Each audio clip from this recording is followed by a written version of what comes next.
আসসালামু আলাইকুম, আপনাদের সবাইকে স্বাগতম নতুন একটি ভিডিওতে। আজকে আপনাদের সামনে হাজির হয়েছি নতুন একটি নিয়োগ বিজ্ঞপ্তির অ্যাপ্লাই নিয়ে। আজকে আমরা দেখব কিভাবে 47তম বিসিএস এর আবেদন করা হয়। A to Z আবেদন আজকের ভিডিওতে আমরা দেখব, তাই ভিডিওটি দেখুন শেষ পর্যন্ত। তার আগে বলে নেই কিছু ইনফরমেশন। কে এবার 47তম বিসিএস এ আবেদন করতে পারবেন? যাদের স্নাতক শেষ হয়েছে তারা সরাসরি আবেদন করতে পারবেন, কিন্তু যাদের স্নাতক পরীক্ষা শেষ হয়নি এবং ফাইনাল ইয়ারে আছেন তারাও আবেদন করতে পারবেন। সেই ক্ষেত্রে যাদের স্নাতক পরীক্ষা 30 জানুয়ারি 2025 সালের আগে শেষ হবে কিন্তু রেজাল্ট হয়নি, তারাও অ্যাপিয়ার দিয়ে আবেদন করতে পারবেন, এতে কোনো সমস্যা নেই। ক্যাডার চয়েসের ক্ষেত্রে কিছু ক্যাডারে দেখা যায় অনেক সময় উচ্চতা চায়, যেমন পুলিশ ক্যাডার, এই ক্ষেত্রে উচ্চতা, তাই যাদের উচ্চতা একটু কম আছে তারা ওই সকল ক্যাডার চয়েস পরে দিব বা দিব না, এইগুলো একটু মেনটেন করতে হবে। মেয়েদের কি হিজাব সহ ছবি দেওয়া যাবে? উত্তর হচ্ছে, আবেদনের সময় আপনারা যদি ক্লিনিক্যাল চশমা ইউজ করে থাকেন কেউ, সেই ক্ষেত্রে চশমা সহ ছবি ব্যবহার করতে পারবেন। এবং মেয়েদের হিজাব সহ ছবি ব্যবহার করতে পারবেন, সেই ক্ষেত্রে ফেসটা আপনাদের ক্লিয়ার থাকতে হবে। তো এবার চলুন শুরু করা যাক 47তম বিসিএস এর ফুল আবেদন। তার আগে বলে নেই, যারা আমাদের সাথে নতুন যুক্ত হয়েছেন তারা আমাদের চ্যানেলটিকে সাবস্ক্রাইব করে আমাদের সাথেই থাকুন। শুরুতেই আমরা যে কোনো একটি ওয়েব ব্রাউজারে চলে যাব, তারপর লিখব bpsc.teletalk.com.bd। তারপর আমরা ওয়েবসাইটে চলে যাব, তারপর আমাদের এমন একটি ফর্ম চলে আসবে, লেখা আসবে বাংলাদেশ পাবলিক সার্ভিস কমিশন। এখানে দেওয়া আছে শুরুতে online application for 47 BCS exam 2024। আমরা এই অপশনে ক্লিক করে দিব। এই অপশনে ক্লিক করার পর আমাদের এমন একটি ফর্ম চলে আসবে। এই ক্ষেত্রে আমাদের একটু সতর্কতা থাকতে হবে। আমরা শুরুতেই এসএসসি বোর্ড সিলেক্ট করে দিব, আমরা কে কোন বোর্ড থেকে পরীক্ষা দিয়েছি, তারপর এসএসসি রোল নাম্বার দিয়ে দিব। আমরা আমাদের এসএসসি রোল নাম্বার পূরণ করে দিলাম। তারপর এসএসসি রেজিস্ট্রেশন নাম্বার আমরা পূরণ করে দেব। আমরা আমাদের এসএসসি রেজিস্ট্রেশন নাম্বার দিয়ে দিলাম। তারপর আমরা কত সালে পাস করেছি, তারপর আমরা দিয়ে দিব আমরা কত সালে এসএসসি পাস করেছি। তারপর আমরা পূরণ করে দিলাম। এখন এইখানে সবচেয়ে মজার একটি বিষয়, আমরা কি কোন পদে আবেদন করব। এখানে application from the general cadre, আমরা যদি সরাসরি জেনারেল ক্যাডারে আবেদন করি সেই ক্ষেত্রে এখানে টিক মার্ক দিব। আর যদি আমরা অ্যাপ্লিকেশন ফ্রম দ্য টেকনিক্যাল বা প্রফেশনাল ক্যাডারে আবেদন করি সেই ক্ষেত্রে এখানে টিক মার্ক দিব। বা আমরা যদি কেউ বোথ ক্যাডার অর্থাৎ উভয় ক্যাডারে আবেদন করি সেই ক্ষেত্রে আমাদের ফর্মটি হবে এটি। আমরা আজকে আবেদন করব জেনারেল ক্যাডারে, তাই আমরা জেনারেল ক্যাডারে টিক মার্ক দিয়ে দিব। তারপর আমরা নেক্সট বাটনে ক্লিক করব। আমাদের অটোমেটিক এখানে নাম সিলেক্ট হয়ে যাবে, mother's name, applicants name, father's name, mother's name. তারপর ডেট অফ বার্থ, এখানে সাবধানে পূরণ করতে হবে। একদম এসএসসি সার্টিফিকেটে যে আপনার ডেট অফ বার্থ দেওয়া রয়েছে সেই ডেট অফ বার্থই আপনাদের দিতে হবে। কারো যদি কোথাও ধরেন আইডি কার্ড কিংবা এসএসসি বা এসএসসি বোর্ডের সাথে আপনাদের জন্ম তারিখ না মিলে থাকে, সেই ক্ষেত্রেও আপনার এসএসসি সার্টিফিকেটে যে জন্ম তারিখ রয়েছে সেই ক্ষেত্রে আপনার সেই জন্ম তারিখটি দিতে হবে এবং আপনার অতি দ্রুত আইডি কার্ডের সাথে মিলিত রেখে আইডি কার্ড ঠিক করতে হবে। তারপর আমরা ডেট অফ বার্থ দিয়ে দিলাম। আমরা আমাদের ডেট অফ বার্থটি যুক্ত করে দিলাম। তারপর এখানে জেন্ডার, আপনি যদি মেল হয়ে থাকেন সেক্ষেত্রে মেল দিবেন, আর ফিমেল হয়ে থাকলে ফিমেল দিবেন, আর যদি থার্ড জেন্ডার হয়ে থাকেন সেক্ষেত্রে থার্ড জেন্ডার দিবেন। তারপর আপনাদের কোটা, এইখানে আপনাদের যদি কোনো কোটা থাকে, যেমন চিলড্রেন অফ ফ্রিডম ফাইটার, সেই ক্ষেত্রে দিয়ে দিবেন children of martyr freedom fighter বা চিলড্রেন অফ বুড়িগঙ্গা এটসেট্রা। আমাদের যেহেতু কোনো কোটা নেই তাহলে নন কোটা দিয়ে দিলাম। তারপর এমপ্লয়মেন্ট স্ট্যাটাস আপনারা কোথাও জব করেন কিনা, এই অবস্থায় যদি থাকে সেই ক্ষেত্রে এটি পূরণ করতে হবে। আমাদের যেহেতু জব নেই তাই আমরা নট এমপ্লয়েড দিলাম। যদি আপনাদের কোনো জব থাকে, যদি আপনি সরকারি কোনো কর্মকর্তা হন বা কোনো প্রাইভেট অর্গানাইজেশনে জব করে থাকেন সেই ক্ষেত্রে আপনাদের এইগুলো সব পূরণ করতে হবে। এইখানে সব কিছু দেওয়া আছে। আমাদের যেহেতু জব নেই তা সিলেক্ট নট এমপ্লয়েড আমরা দিয়ে দিলাম, আমি এখনো কোথাও এমপ্লয়ি না। রিয়াল স্ট্যাটাস, সিঙ্গেল হলে সিঙ্গেল, আর যদি মেরিট দিয়ে থাকেন তাহলে মেরিট স্পোজ নেম অর্থাৎ আপনার ওয়াইফের নেম উল্লেখ করতে হবে। তারপর হচ্ছে ন্যাশনালিটি বাংলাদেশি, এখানে হচ্ছে বার্থ রেজিস্ট্রেশন, যদি আপনার বার্থ রেজিস্ট্রেশন হচ্ছে জন্ম নিবন্ধন কার্ড, যদি আপনাদের থাকে সেই ক্ষেত্রে ইয়েস দিবেন, আর যদি না থাকে সেই ক্ষেত্রে নো সিলেক্ট করবেন। National ID card yes must be থাকতে হবে, তাহলে আদারওয়াইজ অন্যথায় আপনার আবেদন গ্রহণযোগ্য হবে না। আমরা আমাদের ন্যাশনাল আইডি কার্ডের নাম্বারটি দিয়ে দিচ্ছি। তারপর হচ্ছে পাসপোর্ট, আপনার কি যদি পাসপোর্ট থাকে তাহলে ইয়েস দিবেন, আদারওয়াইজ নো সিলেক্ট করে দিবেন। আমাদের যেহেতু পাসপোর্ট নেই তাই আমরা নো সিলেক্ট করে দিলাম। তারপর হচ্ছে হাইট, এখানে হচ্ছে আপনার উচ্চতা দিতে হবে। এই ক্ষেত্রে উচ্চতা কেন জরুরি, কারণ অনেকগুলো টেকনিক্যাল ক্যাডারে হচ্ছে আপনাদের উচ্চতা গ্রহণযোগ্য, যেমন পুলিশ ক্যাডারে উচ্চতা লাগবে, সেই ক্ষেত্রে আপনারা একটু ভালোভাবে আপনাদের উচ্চতা জেনে তারপর এইখানে পূরণ করবেন। আমরা আমাদের উচ্চতা দিয়ে দিলাম। এইখানে হচ্ছে উচ্চতাটা মূলত সেন্টিমিটার এককে নিতে হবে। আপনারা যারা ফুট থেকে সেন্টিমিটার না নিতে পারেন তাহলে সেই ক্ষেত্রে আপনার যে হচ্ছে উচ্চতাটা, যেমন আপনি যদি জানেন 5 ফুট, আপনার উচ্চতা 5 ফুট 4, সেই ক্ষেত্রে লিখবেন 5 FT 5 feet 4 inch INC equal, এখানে সমান দিবে, সেন্টিমিটারে ক্লিক করবেন CM, তাহলে ওটো আপনাদের এখানে চলে আসবে। যে হচ্ছে আপনাদের গুগল শো করে দেবে 162.56 সেন্টিমিটার, সেই ক্ষেত্রে আপনি দেবেন 163 সেন্টিমিটার দিয়ে দিবেন। তাহলে আমরা দিয়ে দিলাম, এখানে হচ্ছে আমাদের উচ্চতা হচ্ছে 163 সেন্টিমিটার, আমরা পূরণ করে দিলাম। তারপর হচ্ছে আপনার ওয়েট কত, সেটা হচ্ছে কেজিতে দিতে হবে আপনার ওয়েট। আমরা আমাদের ওয়েট দিয়ে দিলাম 54 কেজি।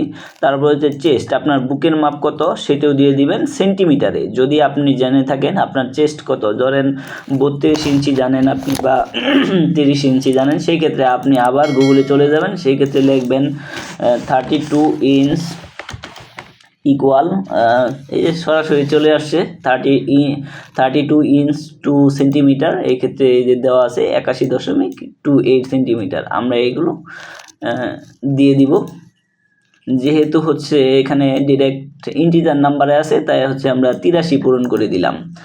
তারপর হচ্ছে প্রেজেন্ট অ্যাড্রেস, আপনি কার কেয়ারে আছেন সেটি পূরণ করে দিতে হবে। কারো যদি বাবা বেঁচে থাকে সেক্ষেত্রে বাবার নাম দিতে হবে মাস্ট বি, আদারওয়াইজ দিতে হবে মায়ের নাম।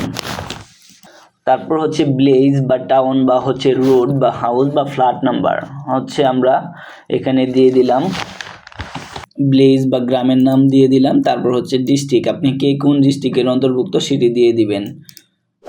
আমি পূরণ করে দিলাম, আমি ময়মনসিংহ ডিস্ট্রিক্ট। তারপর হচ্ছে আপনার উপজেলা কোনটা মুক্তাগাছা দিয়ে সিলেক্ট করে দিলাম। পোস্ট অফিস কোনটা, পদুরবাড়ি আমি সিলেক্ট করে দিলাম। তারপর হচ্ছে আপনার পোস্ট কোড কত, এখানে দেওয়া আছে অপশনাল, কারো যদি জানা না থাকে সেক্ষেত্রে না দিলেও হবে, বাট আমরা দিয়ে দিলাম 2210। তারপর হচ্ছে কন্ট্যাক্ট নাম্বার, আপনাকে এই কন্ট্যাক্ট নাম্বারটি কোনো ক্রমেই ভুল করা যাবে না, মাস্ট বি এই নাম্বারটি কোনো ক্রমেই ভুল করা যাবে না। আমরা আমাদের কন্ট্যাক্ট নাম্বারটি দিয়ে দিলাম, এই কন্ট্যাক্ট নাম্বারটি আবার রিটাইপ করতে হবে। তারপর আপনারা আবার পুনরায় রিটাইপ এই নাম্বারটি সেম নাম্বারটি দিতে হবে। এক্সাম সেন্টার, এই ক্ষেত্রে ভালো করে বলে রাখি, আপনাদের হচ্ছে একবার এক্সাম সেন্টার পূরণ করার পর যদি আপনি সাবমিট করে দেন কোনোভাবেই এই এক্সাম সেন্টার আর চেঞ্জ করা যাবে না, সেই ক্ষেত্রে একটু সতর্কতার সহিত পূরণ করবেন। আমি যেহেতু ময়মনসিংহের অধিবাসী এবং বর্তমানে ময়মনসিংহ থাকি, সেই ক্ষেত্রে আমি ময়মনসিংহ সিলেক্ট করে দিলাম। তারপর হচ্ছে আপনাদের যদি পার্মানেন্ট অ্যাড্রেস আবার পুনরায় পূরণ করতে হবে, যদি আপনাদের হচ্ছে প্রেজেন্ট অ্যাড্রেস এবং পার্মানেন্ট অ্যাড্রেস একই থাকে সেই ক্ষেত্রে জাস্ট কপি করে বসিয়ে দিবেন, আর যদি আপনাদের ভিন্ন থাকে তাহলে সেই ক্ষেত্রে আবার পুনরায় পূরণ করবেন। সেই ক্ষেত্রে হচ্ছে হোম ডিস্ট্রিক্ট হচ্ছে আমরা আবার পুনরায় পূরণ করতেছি, ময়মনসিংহ সিলেক্ট করে দিলাম। তারপর হচ্ছে কোন উপজেলা দিয়ে দিলাম। পোস্ট অফিস, পোস্ট কোড কত 2210 আমরা সিলেক্ট করে দিলাম। তারপর হচ্ছে mobile number optional relevant information send SMS। তারপর হচ্ছে আমাদের মোটামুটি আবেদন শেষ। এইখানে দেওয়া আছে question version, tick the box if you want English version question for the preliminary test. এই ক্ষেত্রে খুবই গুরুত্বপূর্ণ বিষয় হচ্ছে এটি, আপনি যদি ইংলিশ ভার্সনে পরীক্ষা দিতে চান তাহলে সেই ক্ষেত্রে এখানে টিক মার্ক দিতে হবে, আর যদি আপনি বাংলা ভার্সনে পরীক্ষা দিতে চান সেই ক্ষেত্রে হচ্ছে আপনার বাংলা ভার্সনে এখানে টিক মার্ক দেওয়া যাবে না। সহজ কথা, question version tick the box বলা আছে, আপনি এই বক্সে টিক দেন if you want to English version question for the preliminary test. আপনি যদি প্রিলিমিনারি টেস্ট পরীক্ষা ইংলিশে দিতে চান সেই ক্ষেত্রে, আর আপনি তো দিবেন, আপনি যদি বাংলায় দিতে চান সেক্ষেত্রে টিক দিবেন না। আমি যেহেতু বাংলা দিব তাই এখানে টিক মার্ক দিলাম না। তারপর নিচে একটি বক্স দেওয়া আছে, এই ক্ষেত্রে টিক মার্ক দিতে হবে। The above information is correct and I would like to go to the next step. এক্ষেত্রে বলে রাখি নেক্সট পেজে গেলে আর পুনরায় আপনি নেক্সট ব্যাক পেজে আসতে পারবেন না। সেই ক্ষেত্রে বারবার বলতেছি আপনার ইনফরমেশনগুলো আবার পুনরায় চেক করে নেবেন যে ঠিক আছে কিনা, ডেট অফ বার্থ, পরে হচ্ছে ফোন নাম্বার, পরে হচ্ছে ন্যাশনাল আইডি কার্ড এটসেট্রা। আমরা নেক্সট বাটনে ক্লিক করলাম, তারপর হচ্ছে আমাদের এমন একটি ফর্ম চলে আসবে। এক্ষেত্রে হচ্ছে এসএসসি ইকুইভ্যালেন্ট, আমরা হচ্ছে পার্ট 2 এডুকেশনাল কোয়ালিফিকেশন, আমরা হচ্ছে এডুকেশনাল কোয়ালিফিকেশনটা পূরণ করে দিব। আমরা হচ্ছে এইচএসসি ইকুইভ্যালেন্ট হচ্ছে এইগুলো পূরণ করে দিলাম। এইচএসসি বোর্ড হচ্ছে ঢাকা বোর্ড, তারপর হচ্ছে রোল নাম্বার দিয়ে দিলাম, তারপর হচ্ছে রেজাল্ট আমরা দিয়ে দিলাম, তারপর হচ্ছে কোন গ্রুপ থেকে আমরা পাস করেছিলাম সেটি দিয়ে দিলাম, হিউম্যানিটিস। পর হচ্ছে পাসিং ইয়ার 2013 আমরা দিয়ে দিলাম। তারপর হচ্ছে আপনার গ্র্যাজুয়েশন এক্সামিনেশন আপনি কোথায় থেকে দিয়েছেন, বিএসসি ইঞ্জিনিয়ারিং আর আর্কিটেকচার বা অনার্স, আমরা হচ্ছে অনার্স পাস করেছি সেটি পূরণ করে দিলাম। তারপর হচ্ছে কি সাবজেক্ট থেকে পাস করেছিলাম সেটি দিয়ে দিলাম, আমরা সাবজেক্ট দিয়ে দিলাম। তারপর হচ্ছে কোন ইউনিভার্সিটি থেকে পাস করেছিলেন সেটি দিয়ে দিবেন, বাংলাদেশ, আমরা যেহেতু বাংলাদেশ ন্যাশনাল ইউনিভার্সিটি থেকে পাস করেছি সেটি দিয়ে দিলাম।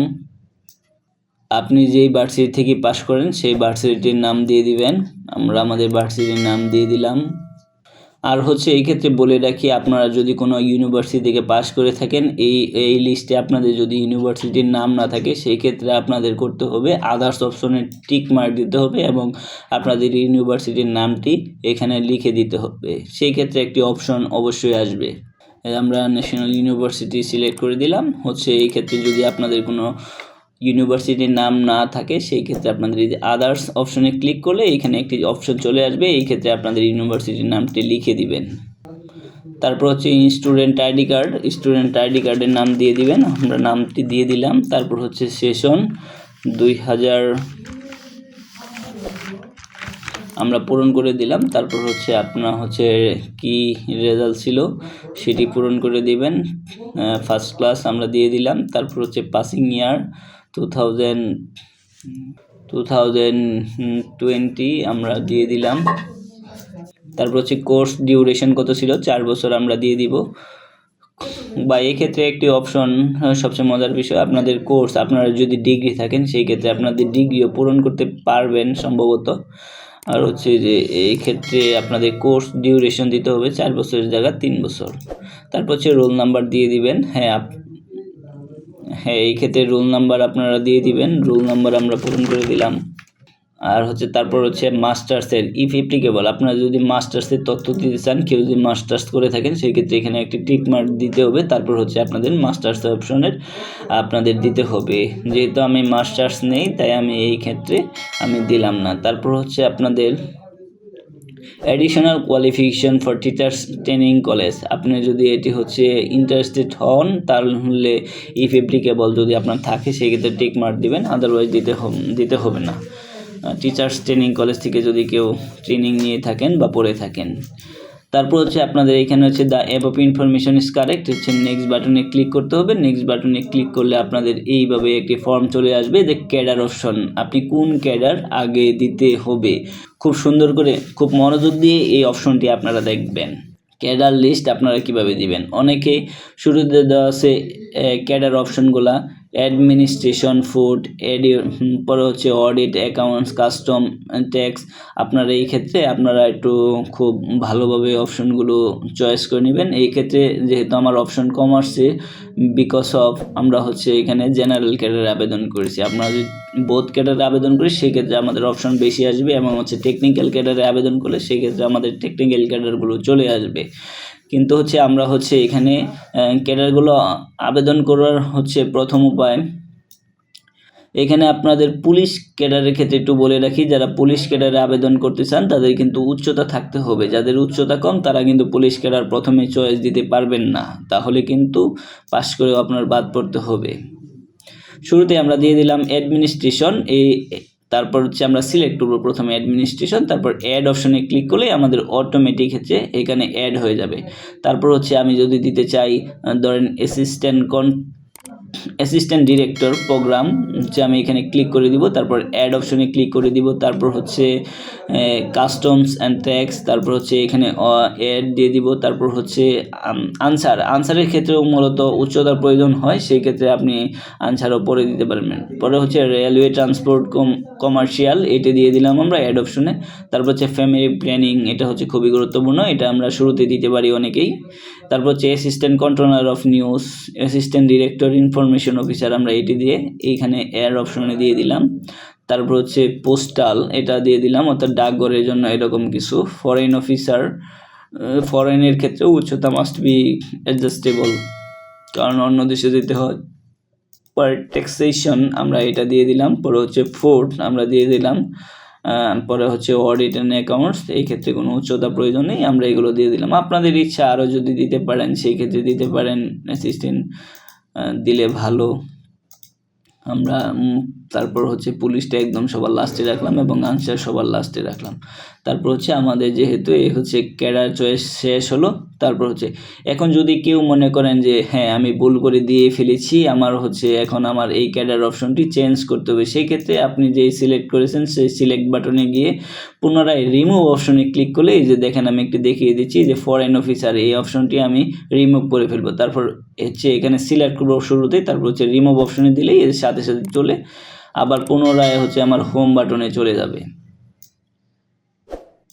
তারপর হচ্ছে আপনার যদি কমপ্লিট হয় ক্যাডার অপশন চয়েস করা, তারপর হচ্ছে এই যে select information, select cadre option আর কারেক্ট, এবং হচ্ছে আমি হচ্ছে নেক্সট ধাপে যেতে চাই, তাহলে নেক্সট ধাপে ক্লিক করবেন।